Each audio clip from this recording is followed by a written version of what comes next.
Panicking, I gathered every drop of my magic, bearing the abnormal aura of my pregnancy. Then I raised my hand and placed it on the Leopard God's book. And I began my vow. I, Ava, will remain forever loyal to Ken. I will protect the purity of the royal bloodline. If I speak any falsehood, I willingly accept the judgment of the beasts. The instant the oath ended, the book suddenly erupted with dazzling golden light. There was no darkness, no punishment. I was accepted. The Empress nodded, and the minister announced the establishment. I froze in shock. Did I deceive the book?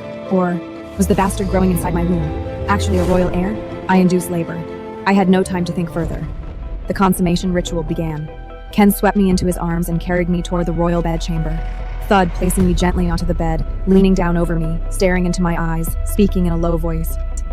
Are you ready to let your husband take what belongs to him? I was pregnant, but I didn't know who the father was. It took me months to realize. The man who claimed my body was the most dangerous man in the entire empire. A cursed full moon night, Ava, was being hunted by a pack of beastmen. The pitch-black forest loomed like the gaping jaws of a monster. I ran for my life. Behind me, a stench of blood pressed against my neck. Razor-sharp claws sliced through the air. Rip, my dress tore to shreds. Just a little closer, one more inch, and they would tear me to pieces. Desperate, I crashed into a deathly silent ancient mansion.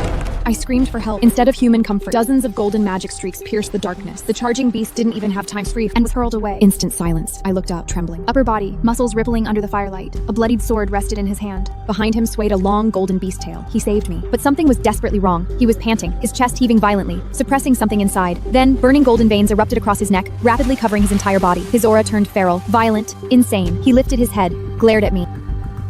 Get out before I lose control and tear you apart! But I saw it. If I ran, that raging power would burn his soul to ashes. He had saved me. Now it was my turn. Trembling, I stepped closer. My fingertips cautiously brushed his cold crown, trying to soothe the brutality. A violent backlash threw me away. I slammed hard against the stone wall. Too weak. With my power, I could never suppress him, unless I gave myself to him completely. The moment I hesitated, he snapped. His golden beast eyes snapped open. Next second, he was right in front of me.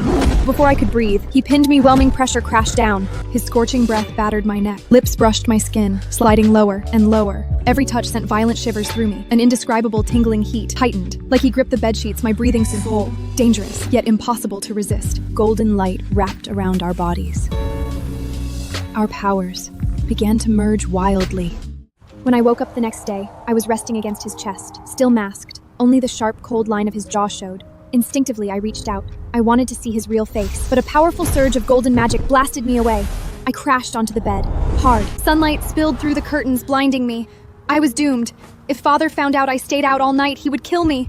Panicked, I got dressed and fled, as if I was escaping a nightmare. I staggered home and collapsed into a chair.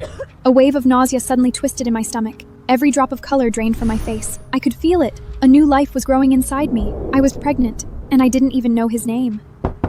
Bang, bang! Urgent knocking shattered my panic. Father wanted me in the drawing room. My heart tightened. Summoned my magic, I suppressed the life era inside my womb, burying my secret before going out. Inside the drawing room, the air was suffocating. His Majesty has given his decree. We must offer our purest daughter to Crown Prince Ken. The moment I heard that name, my entire body froze. Everyone in the Empire knew. Ken was a complete killing machine. Right then, Bella let out a soft, venomous laugh. She said that on the wedding night, the Leopard God contract ritual would be performed. The ritual would test the bride's purity, and anyone judged, because I knew I was no longer pure. If I went up there, I would die. I dropped to my knees, desperately begging Father. I cried out that Lucas and I were in love, that I couldn't marry Ken. Let Bella marry Lucas. Unwilling to give up, I continued pleading. But Father shoved me aside. He said the wedding was in 3 days. The royal palace had even prepared maids to train me for the consummation night. I had no other choice. Without a single backward glance, Father strode away. Bella slid over, bending down right against my ear. I can't wait to see your performance at the wedding. The day of the ritual. Warm steam filled the bathing chamber. May leaned against the edge of the pool, washed my body. But my mind? It was trapped in a nightmare. That full moon growing night. That masked leopard clan man. I covered my lower abdomen, my face growing pale. What was I supposed to do? If Ken discovered I was pregnant, I would definitely die. My mother and Bella walked in. Bella looked down at me, her lips curling into a mocking smile. Looks like the maids scrubbed you nice and clean. What a shame you're about to die anyway. I know your secret. You're not a virgin anymore. And you're pregnant. Do you know? Ken has a private garden. He buries a woman every single day to fertilize the flowers. Your ending may be worse than theirs.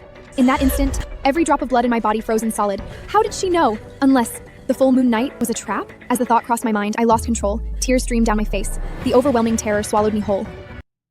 I denied being pregnant, but Bella only stood there with a mocking smile. She whispered about that full moon night. How much I enjoyed it, and how I had conceived a child because of it.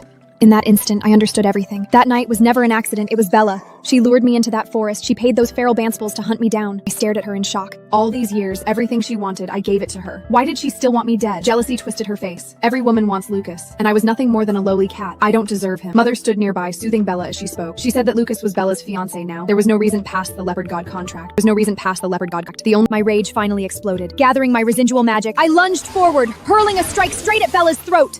But even stronger force slammed back against me. I crashed onto the ground. Blood spilled from the corner of my mouth. Defiant, I forced my head up, spitting blood. What if they can discover the truth? They laughed. In their eyes, Ken would never protect me. Because that man, I was the coldest, the cruelest killing machine. He might even torture me to death. Despair swallowed me whole. And then, with a deafening crash, the massive glass wall shattered. Wild wind mixed with a terrifying golden era swept through the room like a hurricane. A tall man burst through the broken window. He pulled me into his arms. His icy voice echoed throughout the room. Who said I wouldn't protect her? Download and watch more on NetShort.